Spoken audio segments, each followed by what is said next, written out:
Hello everyone. In this video I'm going to talk about drooling. It is an unknown surgery, but I think it's very necessary. Plastic surgeon colleagues are not very interested in this topic either. I think it's very important to address because these patients are mostly closed at home. They're not taken out by their family since these people are not taken out. They are not seen much in the society. They don't know that there's a treatment. So they have to spend their lives at home without being treated. So what is drooling? Well, from time to time I will check my black notebook because I've been taking notes and my video shouldn't be incomplete. Now, in English, drooling means overflowing, streaming. What does that mean in medicine?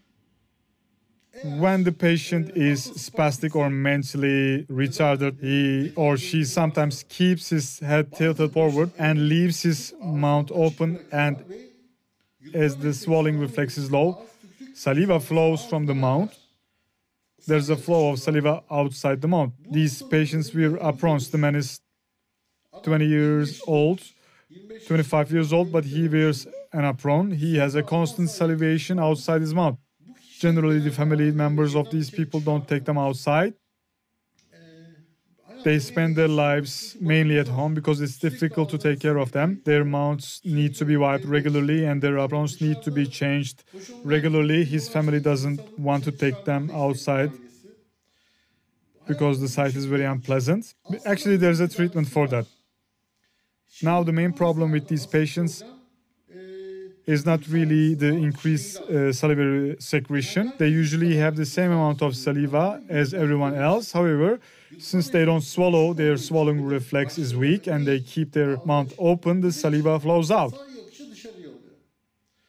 Now, the surgery that can be performed here is this. There are two types of surgeries. The first, the saliva intranasal passage, if it's possible, behind the throat. In this way, the patient has to swallow because the saliva is directed into pharynx. The patient learns to swallow. And the second, eliminating saliva secretion completely. Either the salivary ducts are tied or, if possible, the salivary gland is removed. Now, this process has certain stages. Speaking of stages, there are few different types of surgeries, ranging from the simplest to the most radical. Well, which of these should be performed on the patient? In this case, we have to see the patient at this point. The mental state of the patient, his cooperation, the amount of salivary secretion, all of these are very important. We definitely invited the patient for an examination. The patient comes over and we see his cooperation. Can he hold his head straight or can't he? Because after the surgery, there's a problem like this. Even the most radical surgery doesn't zero out the salivary secretion in the mouth. Why is that? Because a certain amount of saliva should be present at the mouth, both for dental and oral hygiene for nutrition. Saliva is essential for nutrition. You can't completely eliminate salivary secretion. If you do that, the patient's teeth will rot and his nutrition will suffer. Well, for this reason, there are 6 main salivary glands that supply saliva to the mouth. We need to keep at least one of these 6 main salivary glands intact. The other 5 can be worked on, but one must remain good. That means there should be a small amount of saliva. Even if the patient has had surgery, even if he has completely eliminated the 5 salivary glands, that one will function. Therefore, the cooperation of the patient after the operation is very important. If he still inclines his head forward and keeps his mouth open, there will be still some salivary discharge. Therefore, we can't say for sure that it will disappear completely.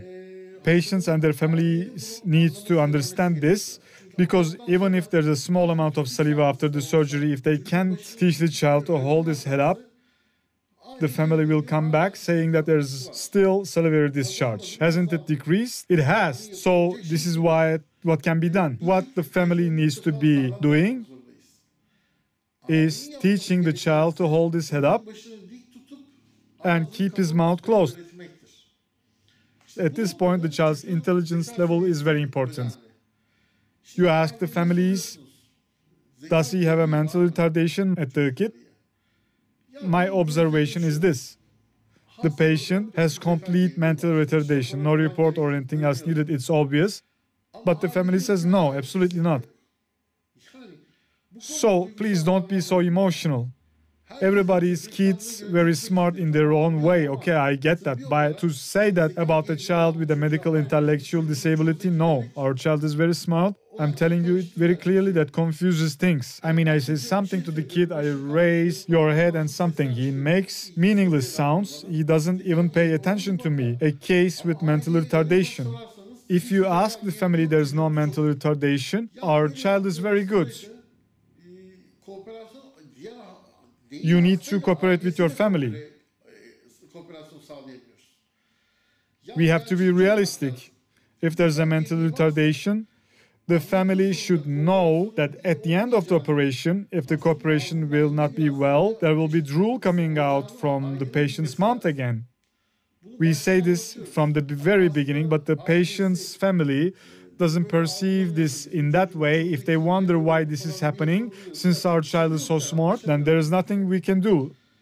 Finally, what you can do with surgery is limited, because for the nutrition and oral hygiene, for the health of the teeth, there should be some salivation in the mouth. To do this, the patient must hold up his head and learn to swallow his saliva.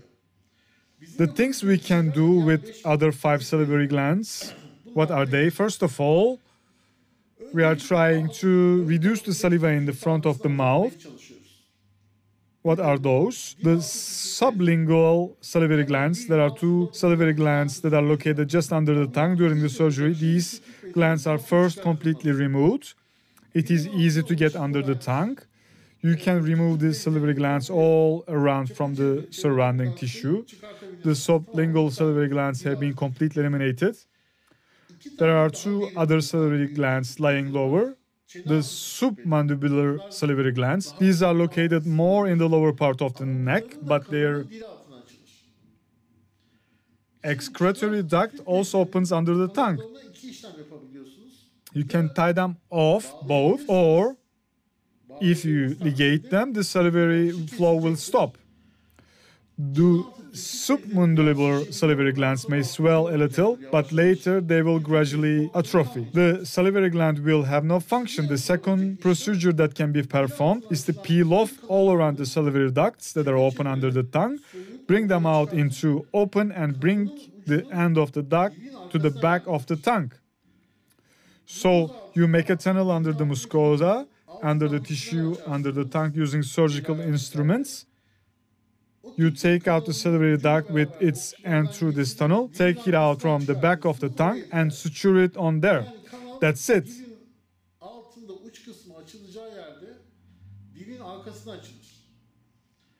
And the patient has to swallow the saliva that goes down the throat. As it flows into nasal passage, he must learn how to swallow. These are procedures that can be done on sublingual salivary glands.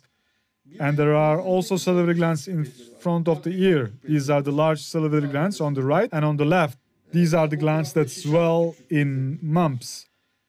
Now what we can do with these salivary glands is to ligate their duct. The place where the ducts are open on the cheek is very easy to find. This is very visible structure. With a surgical procedure, you can open that duct lengthwise, a little bit deeper. Then what happens? The flow of the saliva into the mouth from the parotid gland ceases. There's no more saliva flowing. It may be painful for a time. The parotid gland may swell. It's like mumps. The patient has a swelling in front of the ear. Then gradually, salivary function decreases due to the pressure on the gland. And over time, it atrophies. So you are going to have this salivary gland fails as well. The most radical thing to do, removal of the sublingual salivary glands, the ligation of the ducts of the submandibular salivary glands, and the ligation of the duct of the parotid gland on one side. Thus, 5 salivary glands are gone. The patient's saliva is enough only for oral hygiene and nutrition, but this means that a little saliva flows into the mouth. We have to leave one parotid gland intact.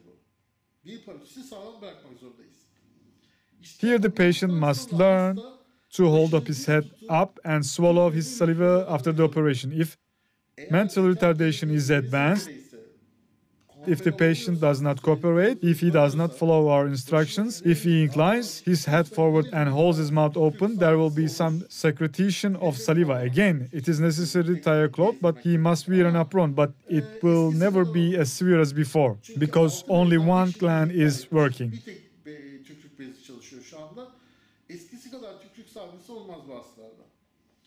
So he relaxes. We help the kid to come out to a state he can go outside. And apart from that, it would be great if the child also learns to hold up his head up and swallow his saliva. This surgery can be done on children and adults, because patients also come to us, 25 years old, 30 years old patients who live with an apron. It's not a big difference whether a child or an adult comes. In children's surgery, it is more difficult because salivary glands ducts are thinner. Sometimes it's like a pillar or so thin. But as I said, the age of the patients coming to us is around 8 to 15 years. This operation can be performed on the infants anyway, because the baby's drooling is normal. But suppose the patient has reached to the stage of 5 to 6 years old, they have mental retardation, he holds his head forward, his mouth is open, this patient can now be operated on. Because drooling is not due to infancy, it is due to these problems. Surgery for drooling can be performed on him.